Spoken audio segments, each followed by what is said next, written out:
Gang, gang, gang! What's good, YouTube? Look, first of all, give yourself a pat on the back, you feel me? Y'all have ran up the goal for 100 subscribers and 2 videos, bro. 2 videos, the channel almost got 1,000 views. Like, that's y'all. That's all y'all. So I appreciate y'all. I love y'all. And now we done up the ante. Now the goal should be what? 250 or 500? Should we shoot for the stars and aim on the moon type shit? I don't know. But I did tell y'all in the beginning this is not always going to be soccer reactions. I'm going to react to whatever, you know what I mean? But as of now, y'all been telling me to react to soccer videos, so I'm going to do what the people say. You feel me? This is a squad channel, so you feel me? This all our channel, so it's very interactive, and whatever y'all want to see, I got y'all. So if y'all want to see something else, just let me know, you feel me?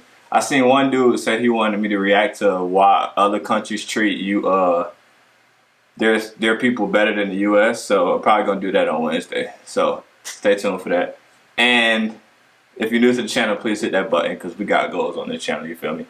This is a goal-oriented channel, and we're gonna hit every goal that we set, you feel me? So today, as y'all can see by the thumbnail, it's football wars, MiniWars. So it's basically oversimplified version of why there's so many wars in football. And yeah, like I said before, hit that button. Let's jump into this motherfucking banger, you feel me? That's good. Quick, you have 2 seconds to name these 2 countries. Hold up, wait. You're wrong, unless you got it right. Then good job. They on, are, I of ain't course, even get it. Honduras and El Salvador. One thing these 2 well, I ain't countries know have nothing in about common is that. being fanatic about football. Or if you're a freedom-loving patriot, soccer. But do they love it so much they would go to war over it? You bet they... Yeah, you bet it. You bet they And that will. is no bueno. No bueno. The fact that If you you go look to at these 2 war countries, was you might a notice sport. one major It's difference, crazy. and that is that this one is a lot bigger than this It's way one. bigger. However, this Yeah. one had a larger population than this one, made up mostly of farmers, and there wasn't enough land for them to live and work on. So they started moving from El Salvador to Honduras in search of land, and by the 1960s, a huge number of illegal immigrants had crossed over the border from El Salvador. Meanwhile, in Honduras, it's 1963, and this guy has just staged a military coup to prevent the rise of communism, and is now the military leader of the country. He immediately began Get the fuck harassing the out. peasants' unions and other left-wing groups, but he's a little insecure about the legitimacy of his leadership. So he holds an election and wins, but then the opposing party says, hey man, that election was clearly corrupt and fraudulent, and also you've been bribed by the rich American banana companies who are taking all of our bananas tax-free, and now our economy is in ruins. And everyone started to get mad at him. Now if you ever find yourself the barely legitimate military leader of a corrupt Central American country, and you start getting into hot water, here's a bit of advice that has been tried and tested throughout the centuries. Blame something else. So he blamed the Salvadoran immigrants for stealing all the land and all the jobs and ruining Honduras. The immigrants found themselves under attack by the hostile locals. Egged on by the rich American banana companies who wanted all the bananas to themselves, the Honduran government began evicting Salvadoran immigrants who had been living on the land for generations and started sending them back to El Salvador.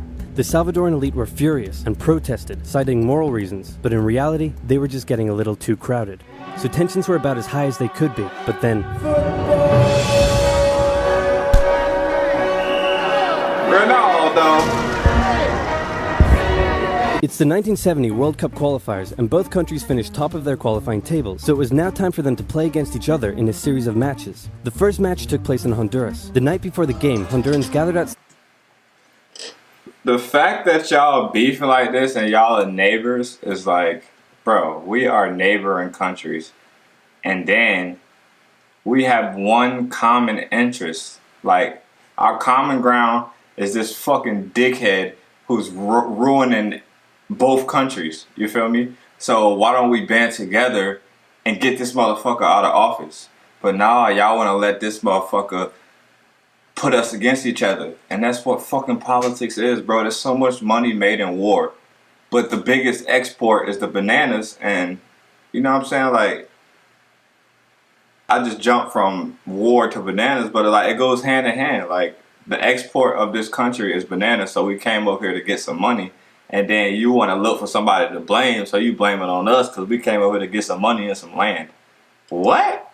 Boy, learn how to do your job and you ain't got to look for somebody to blame. Fuck is you talking about? You just want some more Salvadoran money King's by Hotel, having a making war. noise and taunting them. The next Crazy. day, Honduras defeated the exhausted Salvadorans with a late 90th minute goal. After the match, a young Salvadoran fan, unable to bear her country's defeat, shot herself. Disturbingly, No way. the Salvadoran government glorified the incident and made her into a national hero. And at the next game, fans brought pictures of her to the stadium. Emotions were running high as the next match took place in El Salvador, and this time the tables were turned. The Hondurans had to endure a sleepless night in their hotel, and the next day, before the match started, instead of the Honduran flag, the Salvadorans raised a dirty rag. So great job at reducing tensions. El Salvador won decisively over the exhausted Hondurans.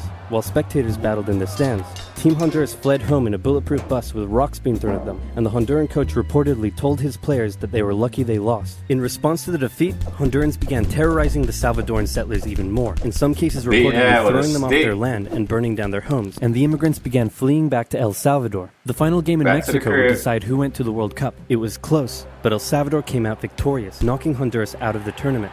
The atmosphere was riotous, literally, and back in Honduras, attacks on the Salvadoran immigrants further increased. This was too much for El Salvador to bear. With its people under attack and an unmanageable refugee crisis on its hands, El Salvador severed all diplomatic ties with Honduras and declared war. The football war is also known as the 100 Hours War, because that's how long it lasted, making it one of the shortest wars in history. El Salvador started by carrying out air raids on strategic locations within Honduras, including Toncontin International Airport, which prevented the Honduran Air Force from getting into the sky. Then, with their superior army, they began an invasion along two major roads, complete with light tanks and infantry. Their advance was rapid, and they were quickly approaching the Honduran capital. Then, the Organization of American States met in a bit of a panic and unanimously agreed that war between El Salvador and Honduras was a bad thing and probably shouldn't continue. So they went to El Salvador and said, "Can you please stop invading?" And El Salvador declared, "Not until they stop being jerks," and so the war went on. This The is a Honduran Air Force finally got into the fucking sky, thing. and with aid from neighboring Nicaragua, they successfully carried out air raids on Salvadoran air bases and oil facilities, crippling the Salvadoran supply line and stopping their advance dead. Caught in a bit of a stalemate, the situation was no longer advantageous to El Salvador, so when the Organization of American States once again asked them to stop and agreed to ensure the safety of the Salvadoran immigrants, El Salvador relented, and a ceasefire was organized on the 18th of July. Then the OAS said, "Can you now please withdraw your troops from Honduras? No, please, no, please, no, please, no. Do it or we'll sanction you." Alright. You know what? Just for you, I'll do it. So El Salvador pulled its troops out of Honduras on the 2nd of August, and with casualties in the thousands, the war was over. Damn. The economies of both nations were damaged by the war, and El Salvador didn't have the capability to take care of all the returning immigrants, a crisis that eventually helped cause a civil war. The war left behind land and border disputes, some of which are still a cause of tension to this day. El Salvador went on to play in the World Cup, but lost every match they played and didn't make it past the group stage. Got So in the smoked. end, nobody achieved anything, and there were no winners. Except for this guy. Exactly. See what the fuck I'm saying, man? Y'all did all that shit for no reason, bruh. 6,000 people died. 15,000 people injured. All over a fucking egotistical maniac, bro. That's all ego. Niggas fight for no reason other than to fucking cater to their little baby ego. Fuck out of here, bro. And then the exports still get all the money. The countries ain't get no fucking money except for their export, obviously.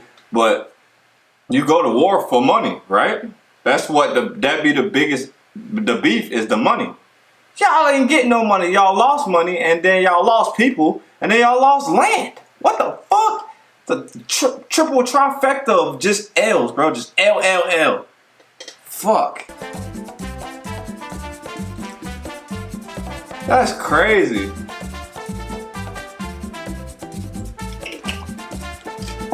That's fucking crazy, dog. That's fucking nuts.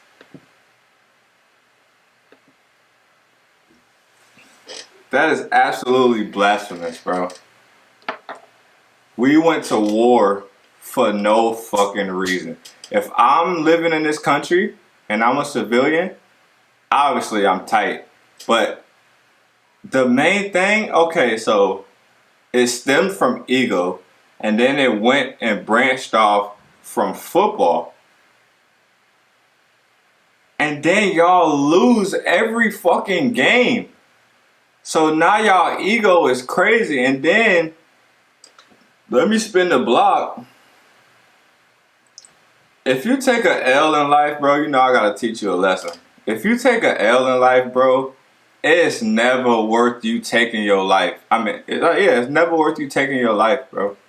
I don't give a fuck what situation you in, under what circumstances. It's never worth taking your life, because that's the coward way out and that's the easy way out. You just want the pain to stop right then and there. So you feel the best solution is to take your life, and that's never the case, bro.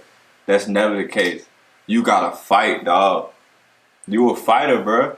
God gives his toughest battle to his strongest soldiers. You feel me? If you want to be weak and weak-minded, I'm not shitting on people that's going through shit right now. But, bruh, it's never worth you taking your life. You have to fight, because when you fight and you overcome that shit, it make you stronger, dog. That make you who you are. So, I understand you going through shit. Everybody go through shit. But embrace that struggle and make a way out, bro. You will feel so much better about yourself knowing you made it through. Then you get to the other side, after life, whatever that is. And then you got to look up to the people you love that have lost their life naturally or to hazardous, you know what I'm saying, ways type shit, like motherfucking like i.e. getting killed or car accident type shit.